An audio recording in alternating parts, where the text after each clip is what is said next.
Balikbayan.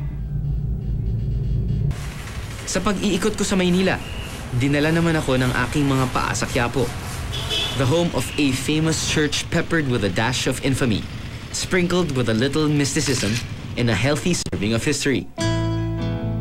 Ngayon, para sa karamihan sa ating mga Pinoy, isa itong malaking department store, bilihan ng mga kung ano-anong abubot. Pero iba ang kwento ng Quiapo noon. Minsan itong naging kanlungan ng malayang pagpapahayag, specifically ang Plaza Miranda. Kaya nga noon, dito idinaraos ang mga meeting de avance laban sa pamahalang Marcos. Hindi ko to pwedeng palambasin dahil dito nangyari ang pambobomba na nagkumbinsi umano kay Marcos na ibaba ang martial law.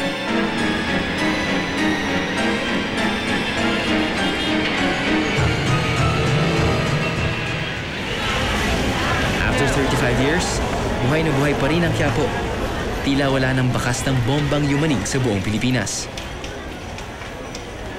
Bukod sa mga deboto ng simbahan, ang mga bakas na lamang ng mga taong paruot pa rito sa mga kalsada ng Quiapo ang makikita mo.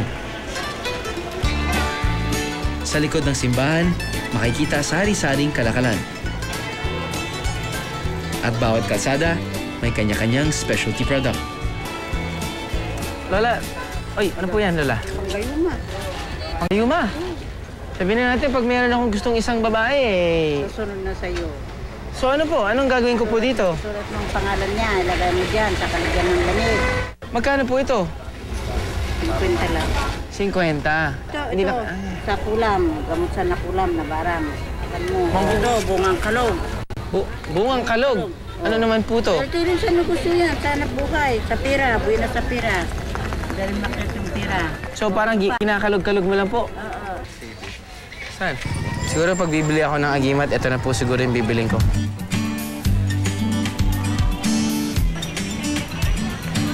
Talaga namang mistulang isang napakalaking specialty mall ang bawat kalsada ng Quiapo.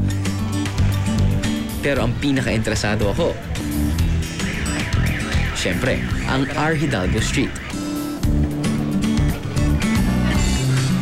Hidalgo is a photographer's paradise as far as photographic equipment is concerned. Marami kang makikita dito sa Hidalgo. Hidalgo has been traditionally the supplier ng mga cameras. When I was young, it was from Hidalgo all the way to Escolta. When was that, sir? 1976. 1970s. Isang makapangyarihang instrumento para sa akin ng camera. A picture is worth 1,000 words, ika nga. At sa isang click lang ng camera, captured na ang katotohanan ng pagkakataon na maaari mong ibahagi sa lahat. Truth immortalized.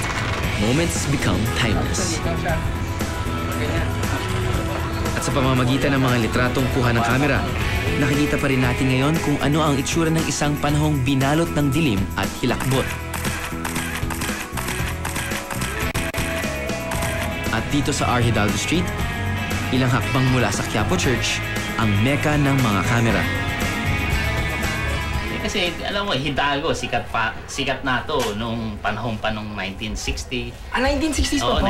1960, 1970. Famous na to kasi dito nagmula yung mga unang mga standby ng mga photographer. Dito yung mga tindahan na una. Nung araw kasi, nung panahon na pumasok yung mga camera katulad ng Nikon na dito sa Manila Bay, yung mga barko na dinadala, siyempre malapit ang Manila, ang Quiapo, so dito kaagad dinadala. Tsaka yung mga unang mga tindahan ng camera, nandito. Ayun. Tsaka unang-una, itong Hidalgo Street, ano to kinuha sa pangalan ng famous painter na si Ramon Hidalgo. Itong hawak ko to, vintage ito.